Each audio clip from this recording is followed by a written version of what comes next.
Mas vamos lá, começamos agora. E aí, conforme conversas anteriores, vocês sabem que eu consigo acompanhar de maneira mais lenta e mais difícil o chat, certo? Então, se vocês tiverem alguma pergunta, eu peço que façam diretamente a partir do microfone. E eu estou falando mais devagar porque eu estou tentando ligar aqui o chat no celular para ficar um pouco mais fácil de eu conseguir acompanhar perguntas de vocês. Gente, hoje a gente vai conversar, vai fazer um panorama geral sobre nossa CLT. Eu vou postar, antes da nossa prova, uma aula de revisão que vai ser um pouco mais curta, mas sobre essa temática aqui, certo? Hoje a gente vai conversar mais ou menos 1 hora sobre isso. E aí, para a prova, eu vou tentar postar um vídeo menor, em que vocês vão conseguir ter uma coisa mais sintetizada sobre essa temática, certo? Mas vamos lá. Eu falei para vocês sobre a apostila, né? Que eu passei para vocês, e na aula 6. Ela vai ser o alicerce de muita coisa que a gente vai conversar na prova, certo?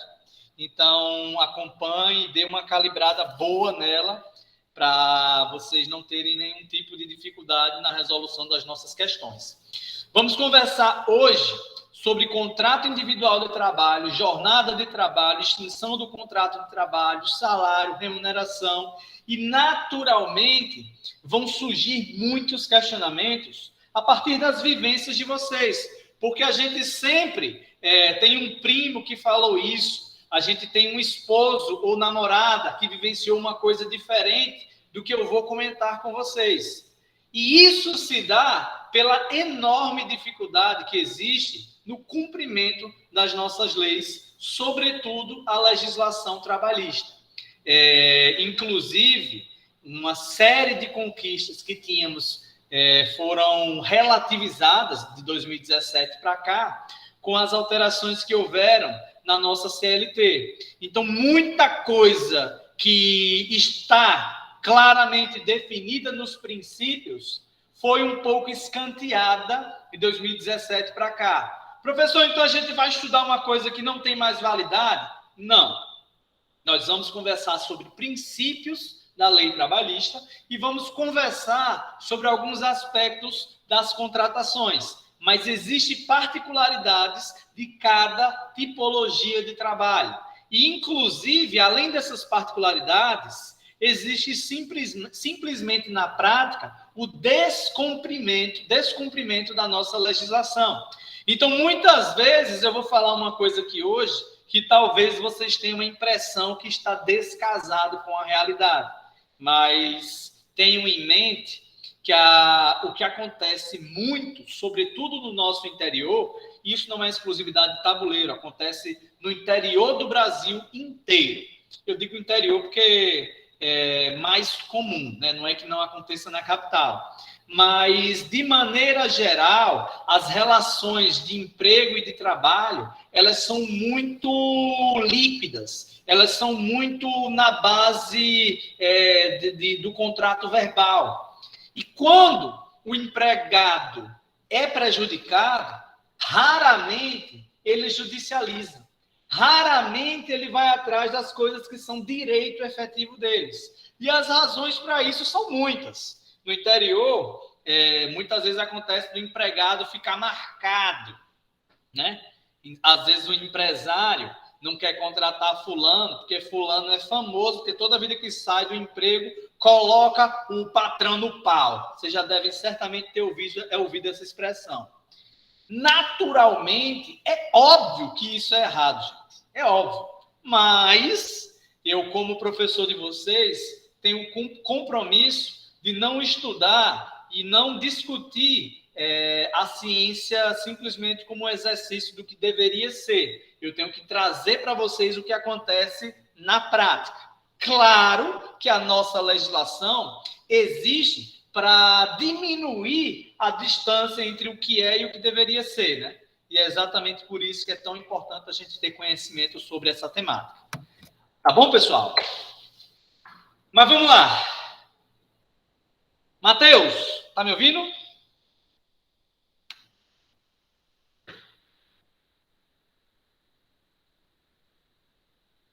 Tá me ouvindo, Matheus? Alisson, tá aí? Tô sim, Samuel. Alisson, me responda uma coisa. Perguntinha besta. Quem é você?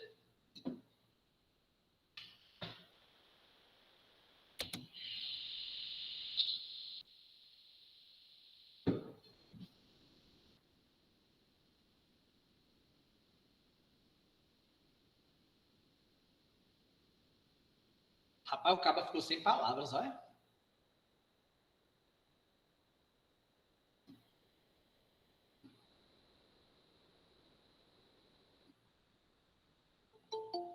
Eita! O cara ficou tão sem palavras que saiu da chamada, olha. Voltou, Alisson?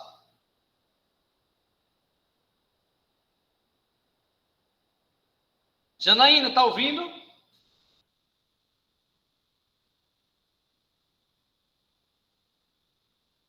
Vamos para a Graziela, que eu acho que ela tem roupa para me responder essa minha pergunta. Graziela, quem é você, hein? É uma boa pergunta. Eu fiquei sem palavras também para responder. Foi mesmo, Janaína? Mas e aí, Graziela? Tem roupa para responder essa? Não, Samuel. Meu guarda-roupa também não tem roupa para esse evento. Rapaz, mas você tá usando isso como um desdrobo bom, viu? Gilmário, você é bom de resposta. Quem é você?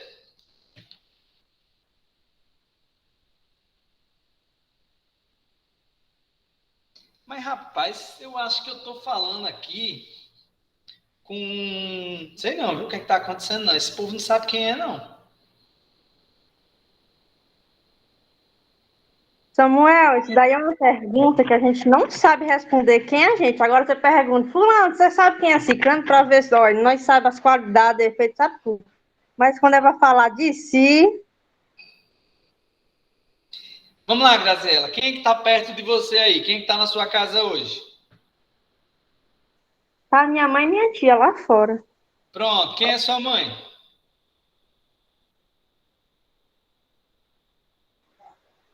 É minha mãe. O que eu pensei. Como é que você apresentaria sua mãe para alguém?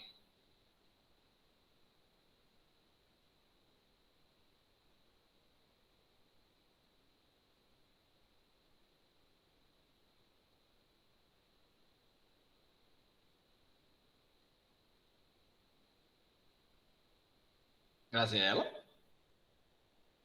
Sim, apresentaria. Essa é minha mãe, Maria Conceição, agricultora, dona do lar, mulher de casa, nunca trabalhou fora, essas coisas. Tá bom. E você, Janaína? Você ficou sem palavras, mas talvez você consiga apresentar outra pessoa, né? Tem alguém aí perto de você que se você fosse apresentar, como é que você faria? Tá só minha irmã aqui.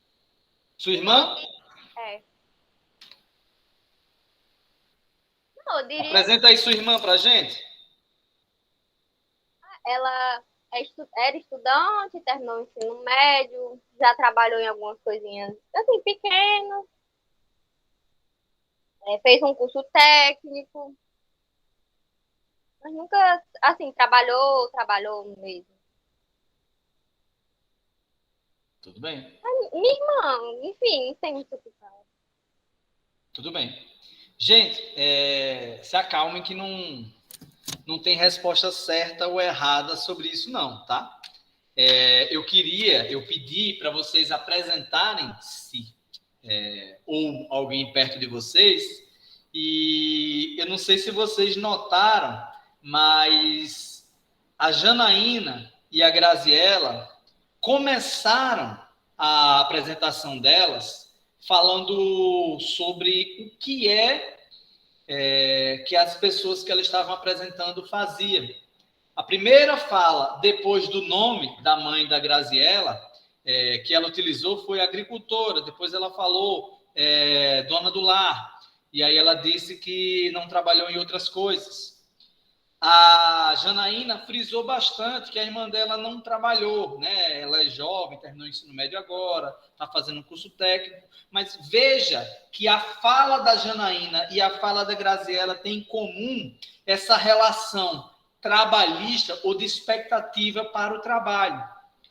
E eu tenho certeza, talvez pela timidez, talvez só para me trollar, mas muitos de vocês, se fossem falar diretamente quem eram, talvez não a primeira coisa, mas uma das primeiras coisas que diriam, ó, o Alisson, tá oscilando aí, né? Ficou tão sem palavras que ficou tonto. Tá saindo e voltando, coitado.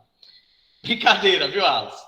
Mas, enfim, se vocês fossem se apresentar, certamente vocês colocariam entre as primeiras frases o que profissionalmente vocês exercem, ou quais são as expectativas de exercer práticas profissionais no futuro, né? E isso é uma demonstração de que a nossa sociedade possui uma relação próxima, e eu diria em alguns aspectos até doentia, com o trabalho. O trabalho compõe quem somos. O trabalho relaciona a nossa personalidade. Ele interfere diretamente em quem convivemos, em como fazemos isso, a frequência que fazemos isso. Ele, inclusive, interfere em nossa saúde psíquica ou física. Como exemplo prático, eu vou falar o meu caso. Eu desenvolvi agora uma escoliose da quantidade de horas que eu estava ficando exercendo atividades profissionais, né? E eu sou um exemplo absurdamente leve, se você for levar em consideração o volume de outros trabalhadores e a quantidade de danos físicos que eles sofrem nas práticas laborais dele. Danos físicos e danos, inclusive, psicológicos também. Ângela, você pode ler essa tirinha para mim, por favor? Professor, a tela não está aparecendo. É mesmo? E vocês me avisam agora? Tudo bem. Vamos lá.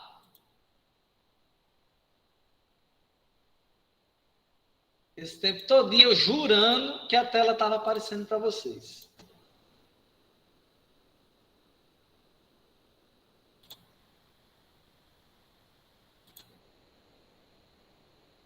E agora, estão vendo? Sim. Show.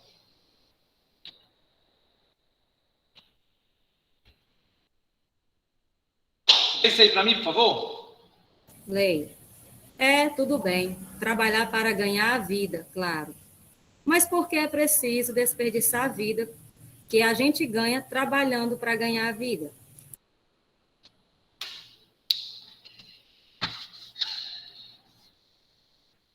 E aí, Gilmar? O que é que você entendeu dessa tirinha?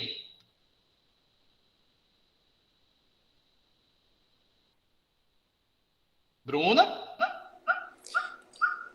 Oi, fala, Gilmar. Pode falar. Que o rapaz aí entende que...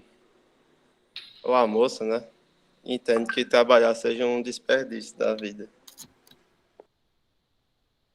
Pesado, né? Você concorda com isso, Bruno?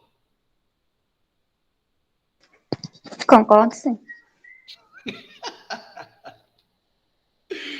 E o que é que você acha que a gente devia fazer, Andresa? Se você concorda com Bruna ou não, né? Fala um pouquinho sobre isso.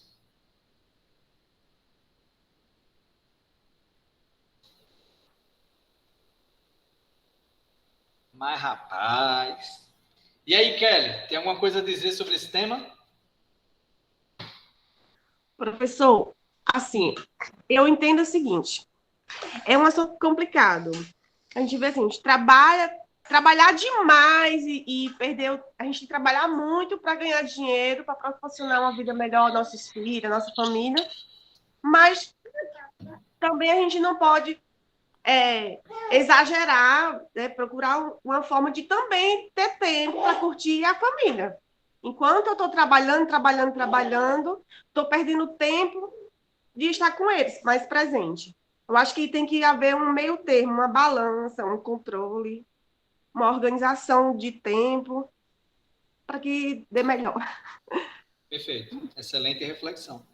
É curioso, né? Como a gente gasta saúde para ganhar dinheiro e depois gasta dinheiro para recuperar a saúde, né?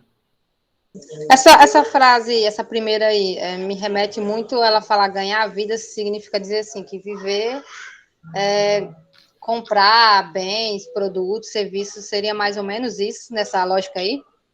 Na verdade, essa tirinha é do Quino, né? O Quino, ele é conhecido por suas crônicas e suas tirinhas de duplo sentido, né? Está aberto, Andresa. Como é que você interpreta isso? Fica à vontade. Não, eu interpretei assim, como se as pessoas falavam, tem que trabalhar para ganhar a vida, como se viver fosse, assim, em prol de bens materiais, de ter uma estabilidade, de ter uma boa casa, de viajar. Aí, na segunda tirinha, ela já aborda que é como se o tempo que você leva para adquirir dinheiro, para ganhar os bens, fosse um desperdício, porque você está perdendo os momentos da sua vida. Eu acho que é mais ou menos assim essa ideia, eu entendi. Perfeito. É curioso isso, né? Eu costumo dizer que sempre quem trabalha só por dinheiro, se você trabalha só por dinheiro, você sempre vai ser mal pago, né? Agora, a gente também tem outro lado da moeda, né? A gente vive numa sociedade em que as relações socioeconômicas, as relações econômicas, a própria economia está muito frágil, né? A gente conversou sobre isso na semana passada. Emprego está muito difícil. Então, muitas pessoas que vocês conhecem, e talvez vários de vocês, não tem muito tempo para ficar teorizando e refletindo sobre essas relações de trabalho. A gente quer saber se no final do mês a gente consegue pagar a conta de luz. A gente quer saber se a gente consegue alimentar as crianças, né? E isso acaba gerando um círculo vicioso que dificulta muito a nossa relação com esse trabalho, que faz parte de maneira tão intrínseca, tão forte, ele compõe tanto nossa personalidade, e às vezes a gente se mete em situações trabalhistas tão difíceis de sair, que é complexo até a gente pensar sobre isso. Um exemplo prático é o que nós estamos vivenciando hoje, o fenômeno do uberismo. Não sei se vocês já ouviram falar desse termo, mas ele tem sido muito comum em capitais. Enquanto você, trabalhador, que não conseguiu se inserir no mercado de trabalho, você aluga uma bicicleta e aí você paga o Itaú, por exemplo, para, com essa bicicleta, arrumar outro emprego para você pagar essa bicicleta e conseguir, além disso, sustentar a sua família, você e sua família. E aí tu faz encomendas. É muito comum, hoje está sendo um pouco menos, porque o Uber está remunerando muito mal os seus motoristas. Na verdade, não são motoristas do Uber, né? É até curioso a relação trabalhista que existe lá.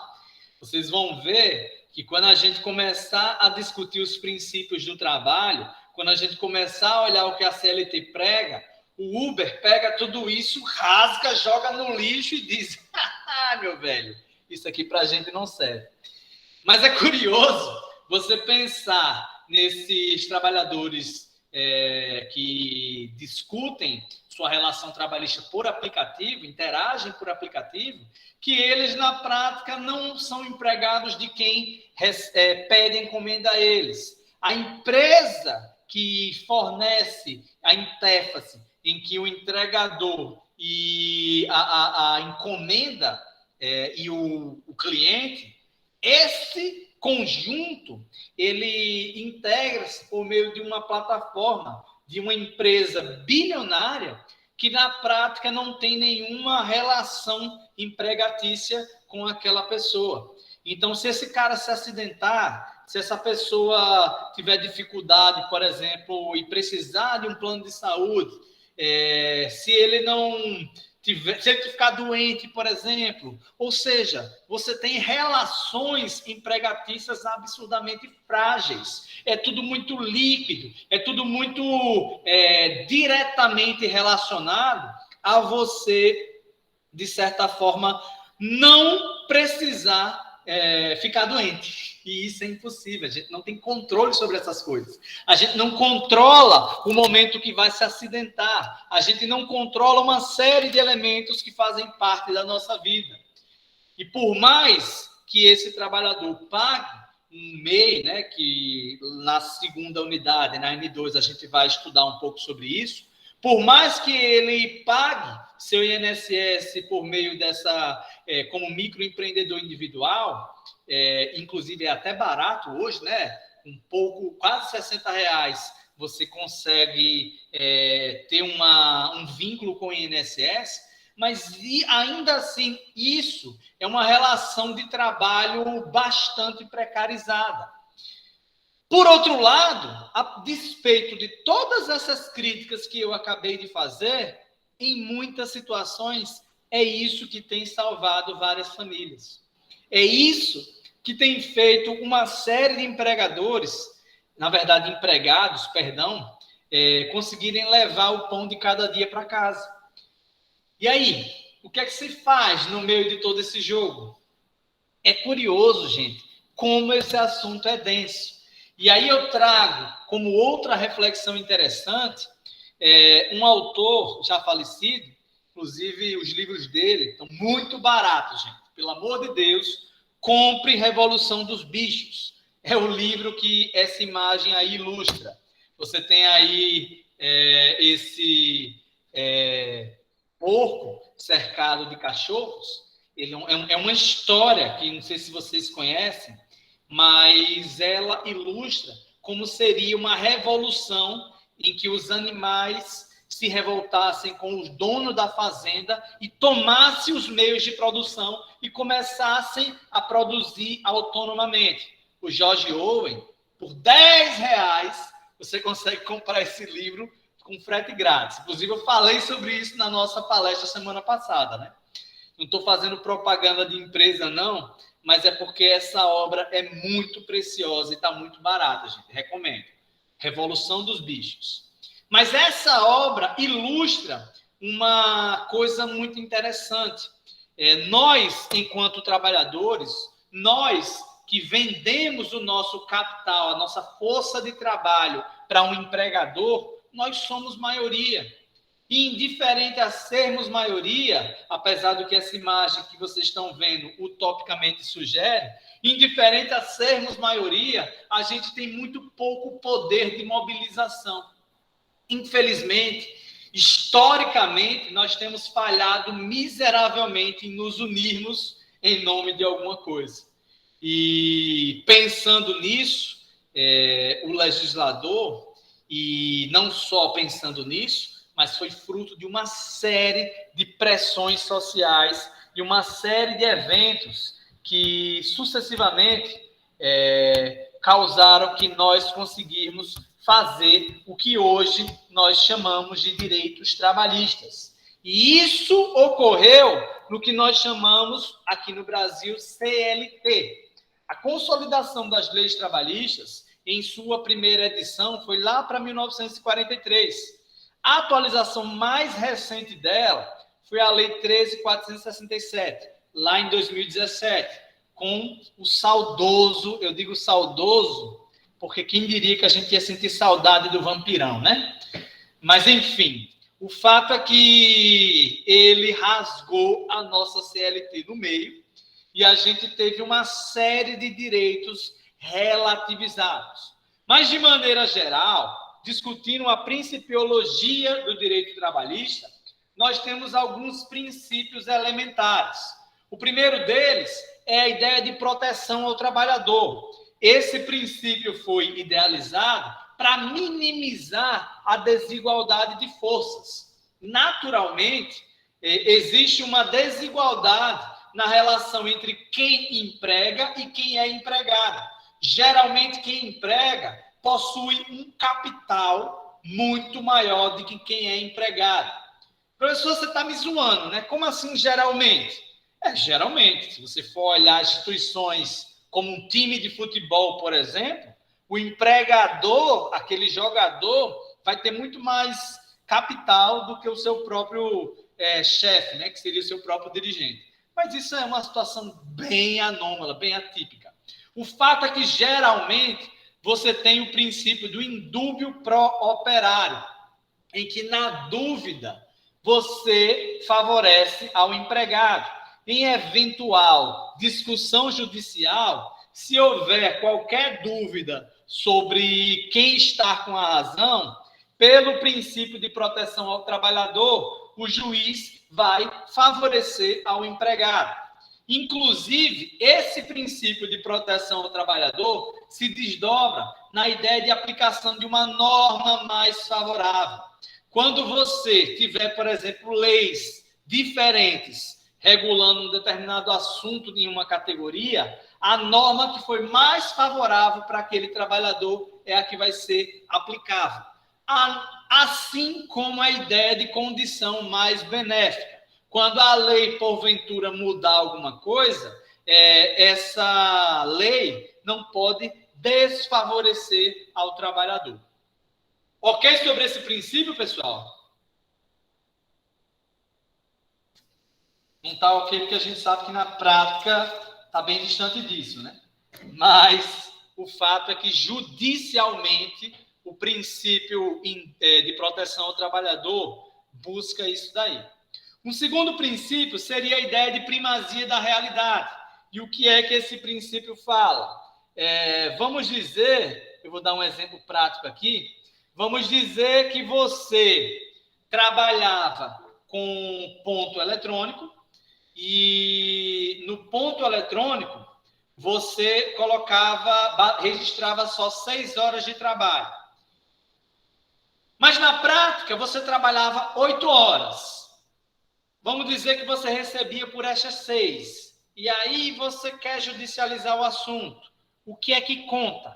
Na prática, se você conseguir provar que trabalhava às 8 horas, o que vale é o que de fato acontecia, não o que está no papel.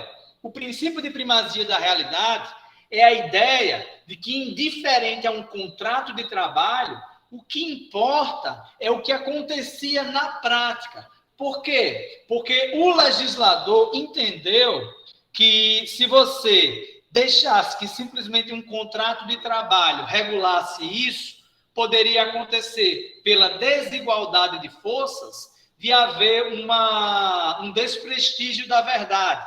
Uma safadeza mesmo. O empregador poderia mentir pedindo que o empregado assinasse uma coisa que de fato não acontecia.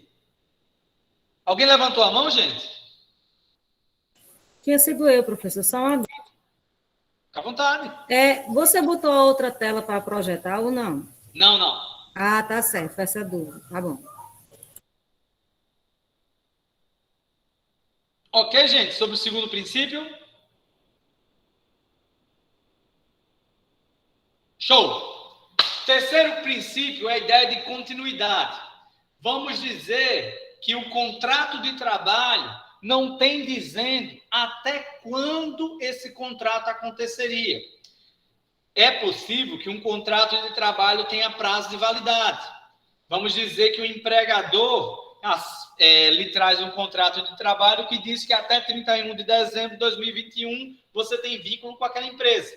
Se essa cláusula não ocorrer, parte-se do pressuposto que você continua como empregado dessa empresa, indiferente a para onde ela for. E o que é que eu quero dizer com isso? É bem comum em obras, por exemplo. Você é contratado por uma obra, a obra acaba e o que é que acontece com você? Você é mandado embora e pronto? Pelo princípio da continuidade, não deveria ser assim. A não ser que estivesse expressamente previsto no seu contrato de trabalho um prazo de validade.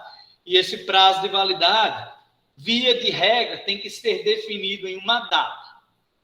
Tranquilo esse princípio, né? Bem fácil. Agora, o quarto princípio, ele é um pouco mais complexo. Aqui, a gente está falando da inalterabilidade contratual lesiva. Até o nome é feio, gente. Parece nome de doença, né? Mas veja, inalterabilidade é simples. É algo que não pode ser alterado. Inalterável. Ou seja, você não pode, como empregador, mudar as regras do jogo quando a partida já está rolando. Se empregador e empregado assinaram um contrato que definiu as regras do jogo, depois que a bola começar a rolar, depois que o trabalho começar, essas regras não podem ser alteradas, principalmente se for para prejuízo do trabalhador. Existem algumas possibilidades de alterações nisso. De repente, num período de crise, o empregador, negociando com o trabalhador, discute a possibilidade de rebaixar a categoria profissional dele, ou algumas coisas nesse sentido. Apesar de que isso é muito contestável se a gente pensar no quinto princípio, que é a ideia de renunciabilidade de direitos. Irrenunciabilidade. Esses nomes são muito feios, né, gente? Mas calma, vocês não precisam decorar essas palavras. O que vocês precisam entender é que o trabalhador não pode dizer que não quer certos direitos do seu trabalho. E aqui eu estou falando, por exemplo, de uma empresa que aquela convenção trabalhista, ela exige que se pague uma cesta básica. E aí o trabalhador diz, não, eu não quero não, porque eu não quero receber isso não. Isso não pode. Via de regra, não pode haver flexibilização das normas trabalhistas. A exceção acontece quando os sindicatos regulam uma convenção de trabalho que define normas para toda aquela categoria. E aqui eu estou falando de quê? Existe um sindicato trabalhista, por exemplo, dos auxiliares de serviços gerais. Esse sindicato é estadual. E esse sindicato diz, no máximo, a quantidade diária que um trabalhador de serviços gerais pode cuidar. A quantidade de EPIs, que é aqueles equipamentos de proteção individual. A quantidade de EPIs que tem que ter. Quais são esses EPIs? Tudo isso é regulamentado pelo sindicato. Esse sindicato pode dialogar diretamente com outros sindicatos trabalhistas. Então, acontece na prática que esses sindicatos dialogam entre si e eles podem, sim, combinar convenções. Pode acontecer de essas convenções, porventura, renunciarem a determinados direitos, mas aí é exceção, certo? Professor, estou entendendo muita coisa não. Volta um pouquinho a fita. Tudo bem. Essas palavras são bem feias, mas o que vocês precisam entender como princípios trabalhistas são 5 coisas. A primeira delas é que o trabalhador precisa ser protegido, porque, via de regra, ele é a parte mais vulnerável da relação. E se tiver alguma dúvida, o juiz que julgar alguma questão judicial envolvendo esse assunto, ele, se tiver dúvida, vai ficar do lado do trabalhador. O segundo princípio diz respeito à primazia da realidade. O que é? O que vale é o que aconteceu, não o que estava no papel. O terceiro princípio é a ideia de continuidade. Se não tiver nenhuma data prevista para término do contrato, o contrato continua indiferente a alterações geográficas ou temporais que possam vir a acontecer e sugerir alguma alteração. O quarto princípio e o quinto, eles estão muito próximos. Aqui está dizendo que as regras do jogo não podem mudar depois que a partida estiver rolando, mesmo que o trabalhador queira. A exceção é quando a convenção coletiva permite isso. Ok sobre os princípios, pessoal?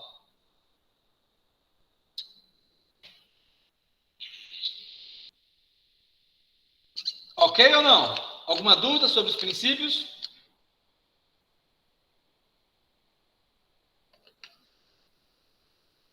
Tá. Vou continuar. Emprego e trabalho. Vocês já ouviram aquela história de que todo mundo quer emprego, mas ninguém quer trabalho?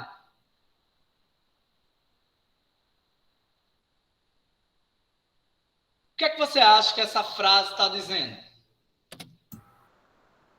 Eu acho que é assim, emprego, as pessoas dizem assim, emprego para ganhar. Trabalho é a ação, a fazer, entendeu? Você tem que suar mesmo. Eu acho que é assim. A frase é exatamente essa ideia, Luiz Garnene. Ela sugere que quem trabalha é aquela pessoa que bota a mão na massa, como a Andresa está dizendo, né? E o empregado não, é aquele que fica só na maré mansa coçando a barriga, né? A ideia que essa frase sugere é isso. E assim, de maneira geral, essa frase não está tão errada, mas ela não conta a história toda, né? O fato é que existe uma relação de trabalho e ela engloba quem executa uma determinada tarefa que produz algo. Trabalhador é todo aquele que gera valor para a sociedade. E dentro da categoria trabalhador, existem alguns gêneros. Dentro dessa, vamos dizer assim, dentro desse guarda-chuva trabalho, existem algumas peças. Existe aquele trabalhador autônomo, existe o trabalhador que é o estagiário, que ele é regulado, inclusive, por lei. Existe aquele trabalhador profissional, que são aquelas categorias profissionais. Existe o trabalhador prisional. É importante destacar que os nossos presidiários, eles têm a possibilidade de uma relação de trabalho. Existe o trabalhador institucional. E, por fim, existe a relação de trabalho empregatícia, que, via de regra, seria a relação mais comum. Então, quando alguém falar, eu não quero um emprego, eu não quero um trabalho, eu quero um emprego, eu entendo o que essa frase está dizendo, é questão de sabedoria popular, é uma questão de uma frase de consenso geral sobre isso, mas, na verdade, quem tem emprego também tem trabalho, certo? Pelo menos juridicamente falando. Então, é possível você ter um trabalho e ele não ser um emprego, mas não é possível você ter um emprego e ele não ser um trabalho, porque o gênero empregatício está dentro do guarda-chuva trabalho, certo? A questão é que existem outros tipos de trabalho. O trabalhador autônomo, ele está regido sobre outros aspectos da legislação. Ele não é diretamente relacionado à nossa relação de emprego. Existe diferença aí. Do mesmo jeito que o estagiário tem algumas características particulares. Do mesmo jeito que algumas categorias profissionais também têm particularidades. Então, eu espero que vocês entendam que emprego é trabalho, mas nem todo trabalho é emprego, certo? Tá claro isso ou não? Não tá claro? Tá sim, professor. Eu trabalho muito, mas sou desempregada. Excelente exemplo, viu? Acho que foi Kelly que falou, foi? Sim, professor. Pronto. Kelly, um excelente exemplo você acabou de dar. Por quê? Eu não sei nem se é teu caso, mas existem algumas situações em que algumas categorias profissionais já estão previstas nas nossas legislações. Por exemplo, a dona de casa. Por exemplo, a pessoa que exerce atividade de agricultura. Por exemplo, a pessoa... Enfim, existem algumas atividades profissionais que já são consideradas trabalhistas. Elas não têm um vínculo empregatício de carteira assinada, mas já é possível, inclusive, você se aposentar em determinadas situações de trabalho. Alguém levantou a mão? Foi eu, professor. Oi, Ângela, fica à vontade. Eu queria só fazer um comentário sobre essa questão de emprego e de trabalho. Eu particularmente, eu faria assim, uma ONG, eu não sei nem dizer o quê, para desmitizar esse pensamento que as pessoas têm, tipo, que dona de casa não trabalha. As pessoas associam trabalho a dinheiro. Você, às vezes, pode trabalhar muito e não ganhar dinheiro. Né? Mas, assim, a ideia social é que se tem que o trabalho está ligado ao dinheiro. E quem trabalha que não ganha dinheiro? Né? Então, assim, eu sou meio revoltada com isso aí, porque tem muitas pessoas que trabalham muito e que não ganham dinheiro. A dona de casa é um belo exemplo disso. Perfeito, perfeito. E é curioso, né? Porque se você for olhar bem, tem uma série de leis que discute a importância das nossas crianças, a importância da família, a importância meu Deus do céu. Aí quando a gente vê na prática o quanto a dona de casa, por exemplo, não é valorizada, o quanto algumas características de algumas profissões, por exemplo, a empregada doméstica, que já é regida sobre outra sistemática legal. Por exemplo, o próprio agricultor. O próprio agricultor, gente, o que é mais importante do que a pessoa que planta o que a gente come? Eu sei o que é mais importante. A pessoa que cuida das nossas crianças. Não tem nada mais importante para o futuro da sociedade do que isso. E lembrem-se do que eu comentei nas nossas primeiras aulas.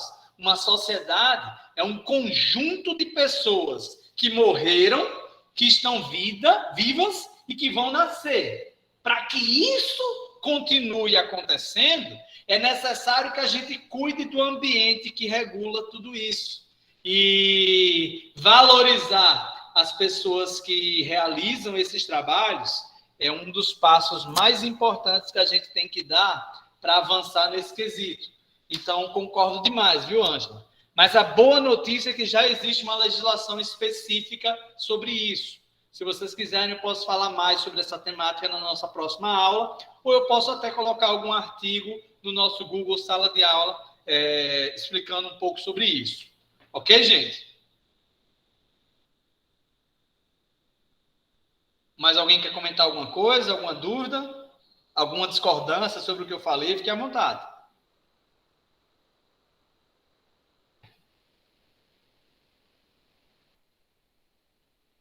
Tá, vamos lá. Mas, beleza, gente. Eu comentei com vocês que trabalho tem a ver com trabalho autônomo, tem a ver com estagiário, tem a ver com trabalho profissional, prisional, institucional, que são os servidores públicos. Mas a relação de trabalho mais comum é a relação de emprego. A relação de emprego prevê também 5 características. Essas 5 características, elas não precisam estar todas elas. A existência de uma delas já é indício de uma relação empregatícia. Isso eu estou falando do ponto de vista judicial. Existe jurisprudência nesse sentido que eu acabei de dizer. Assim como também existe uma discussão que diz que tem que ter esses 5 requisitos para ser uma relação empregatícia incontestável.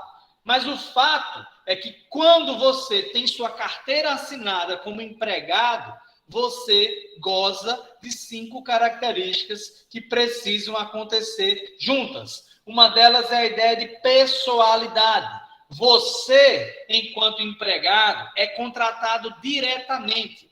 Não faz sentido eu contratar Elídia para dar uma aula para mim, dar uma aula no meu lugar. Não, o IFCE contratou Samuel. Samuel que tem que dar essa aula. Eu não posso terceirizar essa função. Do mesmo jeito que se, por exemplo, eu contratar a Andresa para uma consultoria, numa empresa minha, eu contratei a Andresa. Andresa não deve mandar Janaína para fazer essa consultoria no lugar dela. Eu contratei a Andresa. Existe a necessidade de respeito à pessoalidade. Esse é o primeiro conceito. Eu dei o exemplo de eu como empregado, mas, na verdade, o servidor público tem um vínculo institucional. É outra relação, certo, gente? Lá vai eu ensinando errado para vocês. Olha, me desculpa. Mas vamos lá. Outra relação, outra característica. Pessoa física. Empregado é aquela pessoa física. Pessoa jurídica não é empregado. Um CNPJ não é contratado como empregado. E o que é que eu quero dizer com isso? Eu não sei se vocês já ouviram falar do fenômeno atual da pejotização. O que é isso?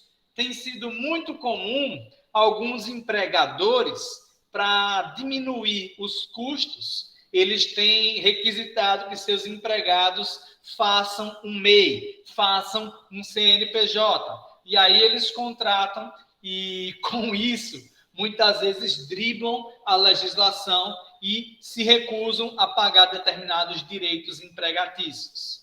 Infelizmente é comum, mas pela nossa legislação não é o correto. Outro requisito da relação empregatícia é a ideia de habitualidade. O empregado, ele não é aquele que vai de vez em quando. Ele é aquele que está sempre lá. Ele tem uma frequência definida. Não é aquele que vai uma vez por mês, uma vez por ano. O empregado é aquele que vai lá toda segunda-feira, de segunda a sexta. Ou seja, existe uma relação fixa de habitualidade. Um quarto requisito para a relação empregatícia é a ideia de subordinação. E aqui, gente, eu não estou falando de uma subordinação direta e grosseira. Eu estou falando da relação hierárquica de você obedecer ordens. Naturalmente, essas ordens precisam ser legais. Essa relação de subordinação precisa estar dentro da legalidade. E o quinto e mais fácil, a mais fácil característica de vocês entenderem, apesar de ser o nome mais feio, é a ideia de onerosidade. O que é que eu estou falando aqui? Dinheiro, gente. O empregado, via de regra, recebe um salário. De graça, nem relógio trabalha, né? Então, o empregado tem que ter um salário. E aí, o contrato individual de trabalho, ele é uma relação do direito privado, né? Uma relação em que o Estado ele só vai interferir para ele minimizar alguns abusos que, porventura, possam acontecer. Mas, assim, via de regra, ele é bilateral, ou seja, tem duas partes envolvidas. Ele é comutativo, ou seja, cada uma das partes tem que saber o que faz. E ele é, por fim, sinalagmático.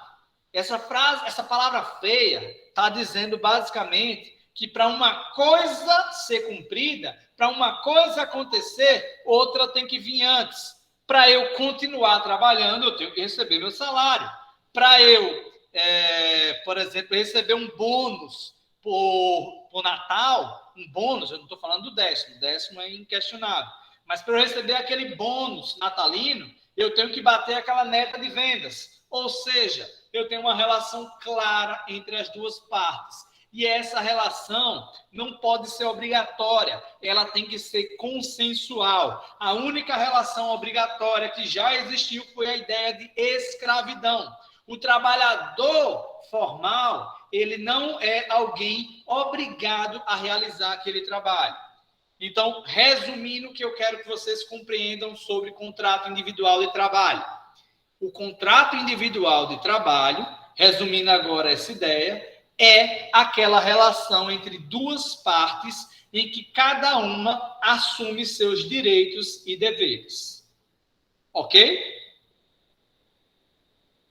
Gente, vocês sabiam que o contrato não precisa, via de regra, ser por escrito? Ele pode ser verbal também, viu? Não sei se vocês sabiam disso. Mas a relação trabalhista, ela não necessariamente, isso já é pacificado, né? Os tribunais já decidiram em consenso sobre isso, mas não necessariamente tem que ter um contrato de trabalho com a carteira assinada do jeito que a gente sempre acredita, não. Ah, mas ele não era meu funcionário, eu não assinei a carteira dele, É aí que você se engana e é aí que você, empregador, que usa de má fé nesse quesito, se lasca. Por quê? Porque se o empregado judicializar, você vai pagar uma multa generosa a esse funcionário por não ter cumprido os direitos que eram dele. E, inclusive, esse contrato de trabalho, ele exige alguns quesitos, né? Professor, mas agora você me lascou, me confundiu aqui minha cabeça. Quer dizer que não precisa estar por escrito? Precisa, mas, eventualmente, se o empregador não escrever, não assinar a tua carteira e não tiver nenhuma relação de um contrato de trabalho, um papel assinado pelas duas partes, o empregador que não recebia tudo que lhe era de direito, ele pode vir a judicializar. Mas, talvez alguns de vocês tenha acontecido, mas eu trabalhei numa empresa tal e nunca assinaram minha carteira.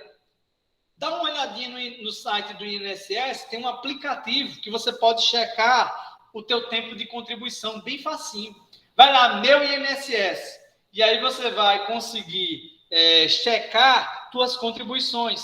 E se porventura essa empresa que você está dizendo não tiver colocado lá o tempo que você contribuiu, o tempo que você ficou nessa empresa, talvez valha a pena estudar a ideia de judicializar. Por quê? Porque se você trabalhou, você tem direito a gozar do que está por trás desse trabalho exercido. E o que está por trás não é só o recebimento de salário. Existe uma série de outras questões, como, por exemplo, o INSS, que é o que vai garantir no futuro a sua aposentadoria. É o que, por exemplo, lhe resguarda numa eventual necessidade de um afastamento por saúde. Você, eventualmente, engravidar a mulher, ela tem direito a um auxílio natalidade, a gozar de um período de afastamento para cuidar da criança. Enfim, existe uma série de direitos trabalhistas que não podem, de maneira alguma, serem esquecidos. E o empregado tem direito a eles. Como é que ele faz para saber se o contrato individual de trabalho dele está tudo ok? Baixa o Meu INSS. É sucesso. Por lá você vai conseguir dar uma olhadinha, por exemplo, como é que está a tua situação de tempo de contribuição. E aí, baixa o aplicativo da Caixa, lá você vai ver como é que está a tua situação de FGTS. E, por fim, o teu empregador, para garantir, para ter certeza que ele fez tudo certo na contratação, ele precisa emitir um RAIS, que é o Relatório Social Anual. Esse relatório é uma questão mais contábil, talvez você tenha um pouco mais de dificuldade de obtê-lo, mas se o teu INSS bater, se o FGTS bater, está tranquilo, fique mais sossegado, que a tua relação de emprego está adequada. Jornada de trabalho, gente. O máximo de uma jornada de trabalho tem que ser, o máximo, 44 horas semanais. Em algumas situações, na prática, a gente fica bem mais, né? Mas, via de regra, ninguém pode trabalhar mais de 44 horas semanais, pelo menos não no mesmo emprego. Professor, mas a minha tia é enfermeira, ela trabalha 30 horas num hospital e 30 horas no outro. Algumas categorias profissionais, elas gozam de outros privilégios quanto à questão de horário. Mas veja, o enfermeiro está dentro daquele rol de relações trabalhistas e lá é a relação profissional, não é a relação de empregado. O empregado não pode passar das 44 horas, a não ser que seja a ideia de hora extraordinária, que aí você trabalha no máximo 2 horas a mais por dia, né? Então, assim, a hora extraordinária ela tem, inclusive, que ser remunerada. Por mais que exista a possibilidade do banco de horas, há limite nessas coisas. Então, é importante ficar atento para, eventualmente, você, como empregador, não abusar disso, ou você, empregado, não está sendo feito de trouxa nesse quesito, certo? Tem uma pergunta aqui, Graziela. Mas quando acontece do ex-funcionário entrar na justiça para receber os direitos, essa pessoa dificilmente conseguirá emprego, pois os donos de empreendimento têm receio de funcionário entrar na justiça. Graziela, foi o que eu falei no início da aula. Infelizmente, é uma coisa que não deveria, mas de fato acontece bastante, né? Mas isso é bastante errado e a empresa que faz isso, já foi feita ação judicial, gente, de descobrir em algumas cidades uma espécie de lista negra, né? De funcionários que não deveriam ser contratados por outra empresa porque eles tinham o costume de botar o patrão no pau, né? Isso é um absurdo sem tamanho e isso cabe multa, certo, gente? Se descobrir que existe isso, essas empresas envolvidas podem ser severamente punidas. Existem outras jornadas de trabalho possível. Por exemplo, regime de 12/36. O trabalhador trabalha 12 horas, mas ele faz jus a descansar pelo menos um dia e meio, né? Por exemplo, o caso de vigilantes, alguns profissionais da saúde, como médico, enfermeiro e algumas profissões nesse quesito têm direito a esse regime, essa possibilidade. Outra característica importante sobre a jornada de trabalho é que toda semana precisa ter o chamado repouso semanal remunerado. Preferencialmente, esse repouso vai ser aos domingos. Professor, mas meu primo trabalha no supermercado e ele trabalha de domingo a domingo e ele folga, no máximo, 2 domingos por mês. Primeiro ponto, é aquilo que eu falei no início da aula. É importante olhar se lá está a carteira assinada mesmo e se o empregador está pagando tudo direitinho como se deve. Via de regra, essa situação que eu acabei de levantar, não pode, a não ser que ele seja devidamente pago. Aí precisaria canalizar caso a caso, certo? Mas, via de regra, o descanso semanal remunerado é uma norma que não pode ser descumprida. Ok? Alguma dúvida sobre isso aqui que eu estou falando até agora, gente?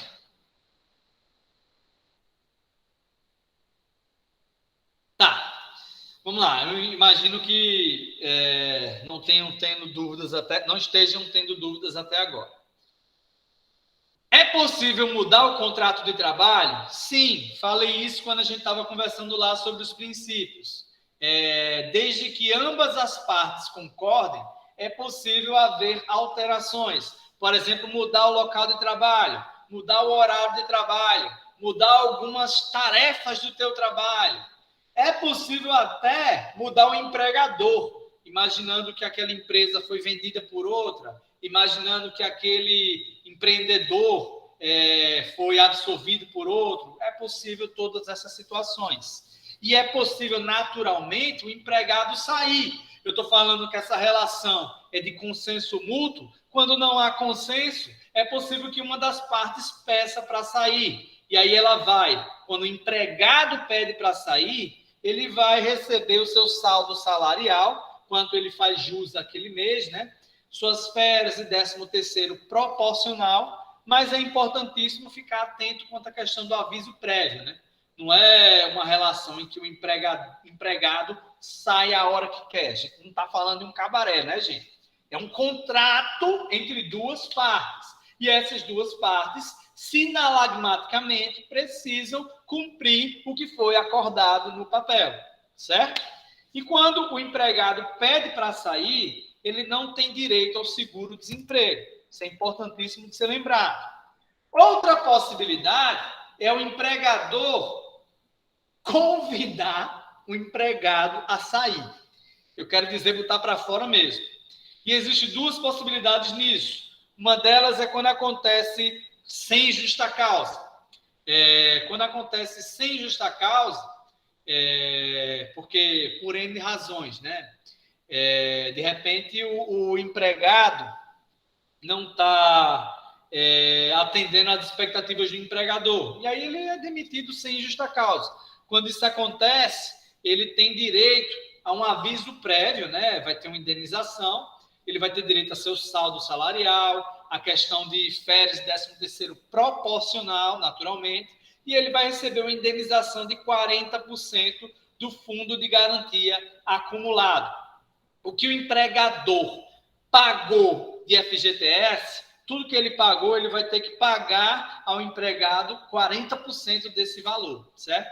E, naturalmente, ele vai receber as guias do seguro-desemprego, que ele faz jus a isso.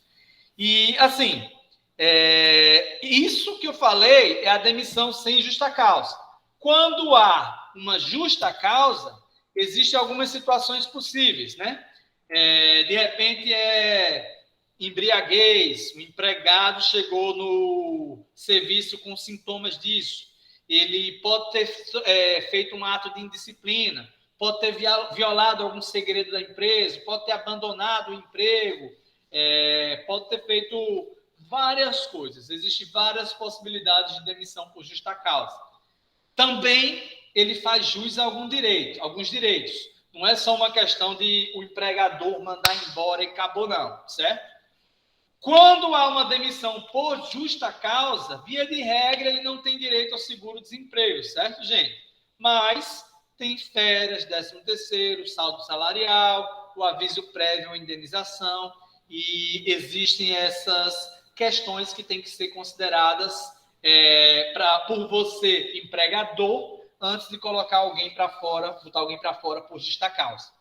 Gente, toda essa contratação e a demissão, ela é bastante cara.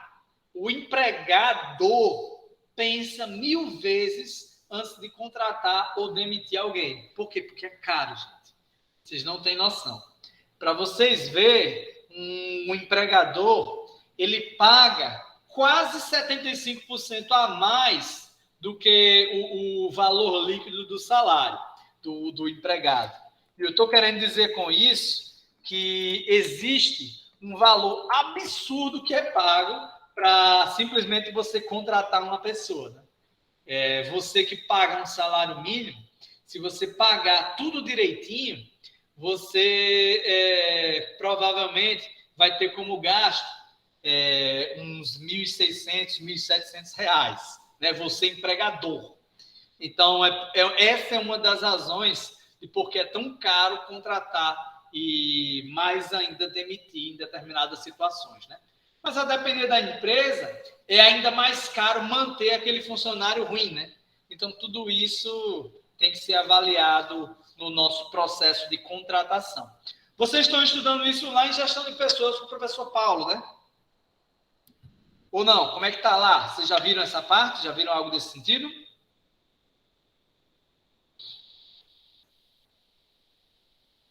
Sim, estamos sim. Show. Vamos lá, gente. Salário. Alguém pode me dizer o que é salário, o que é remuneração?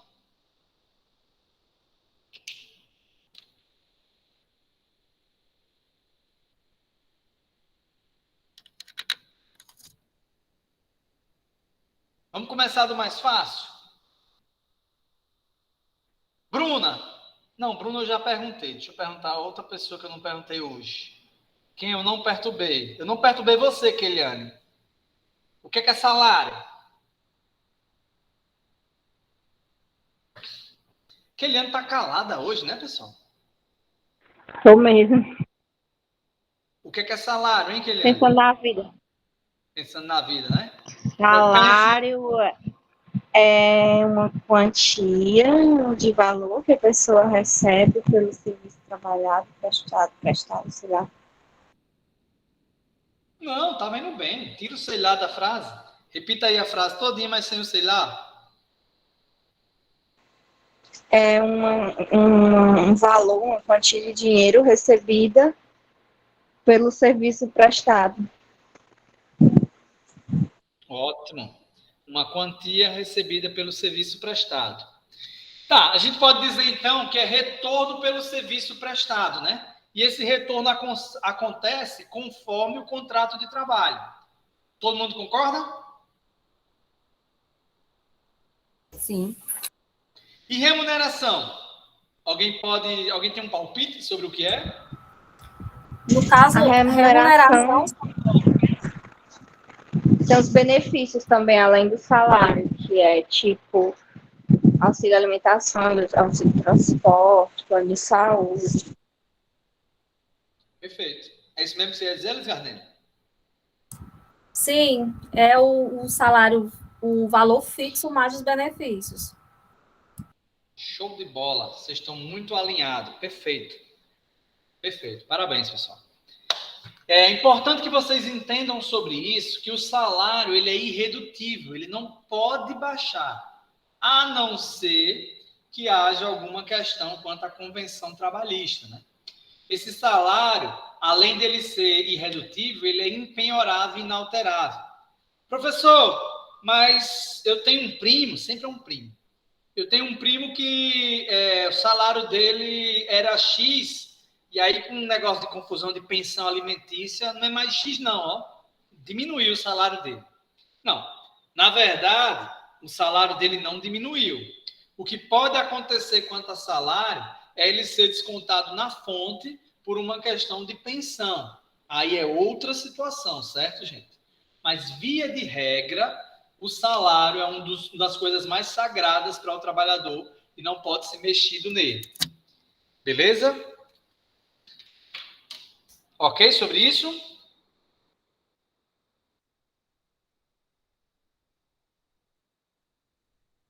Mas na Deixa eu pandemia, mostrar no para início, vocês. falava. No começo da pandemia, falava em reduzir as horas e o salário, né? Perfeito. Excelente exemplo. O caso ali está dentro do que eu comentei sobre acordo entre as partes, né? Quando ocorre um acordo de convenção trabalhista, é possível fazer alterações, mas, via de regra, o empregador não tem poder para mexer no salário do empregado. Mas, excelente exemplo que você deu, viu?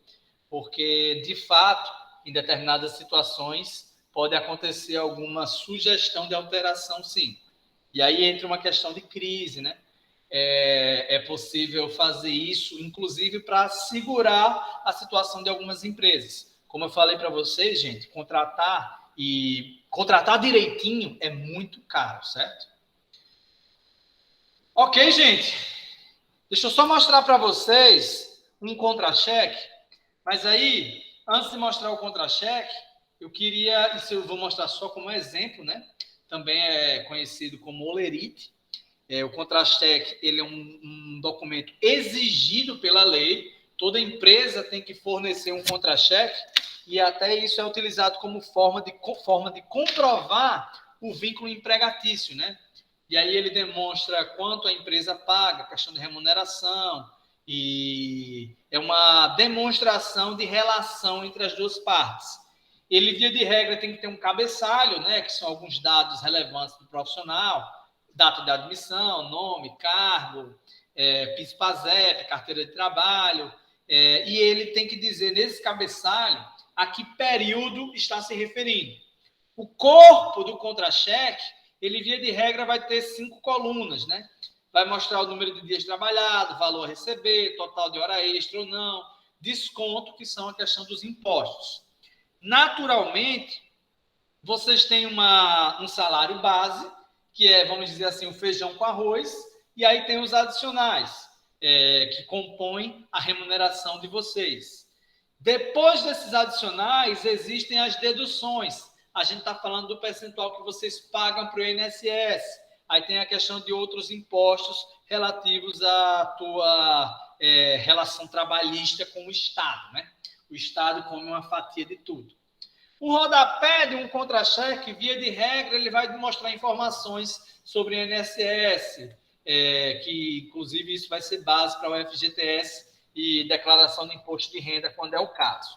Deixa eu mostrar para vocês um exemplo aqui de contra-cheque, para a nossa aula não ficar tão no plano das ideias, né? A coisa não ficar tão subjetiva assim.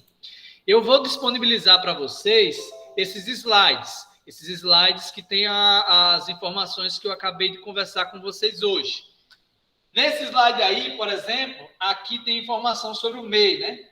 Vamos dizer que o MEI, nessa época aí estava 1.045, um salário mínimo, e aí, em média, uma pessoa que paga um salário mínimo e tem MEI, ela vai pagar mais R$ 461, né? Essa informação é de 2020. Hoje eu tenho até que atualizar isso para passar um dado mais preciso para vocês. Isso é só uma demonstração de como contratar é caro. Alguns slides atrás, alguns minutos atrás, eu falei que, em média, o trabalhador que recebe um salário mínimo, o empregador paga entre 1.600 e 1.700. Vai depender muito da convenção trabalhista em questão. Cada trabalhador, cada categoria profissional faz jus a determinados direitos. Alguns deles, por exemplo, alguns trabalhadores recebem insalubridade, alguns outros recebem, de repente, algum adicional a mais, alguma função que existe dentro da empresa. Enfim, as possibilidades nesse quesito são infinitas.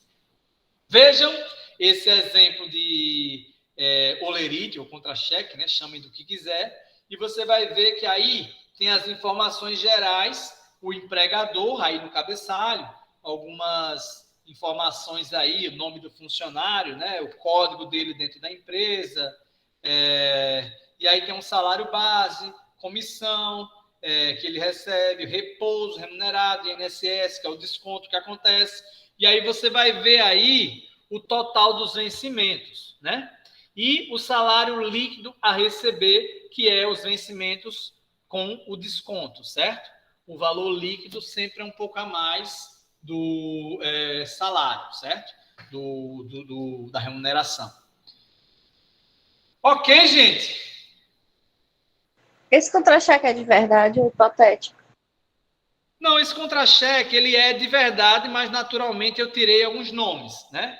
Tirei alguns nomes aí, vocês estão vendo aí que, esse funcionário aí é aluno do S3. Qual é a função dele? Dá trabalho. E aí, quanto esse funcionário recebe? Está aqui esses valores. Esse salário, esse contra-cheque aí é real. E eu só fiz algumas alterações, até por questões éticas, né? De fazer algumas adaptações. Ok, gente? O que mais? Vamos tirar dúvida agora?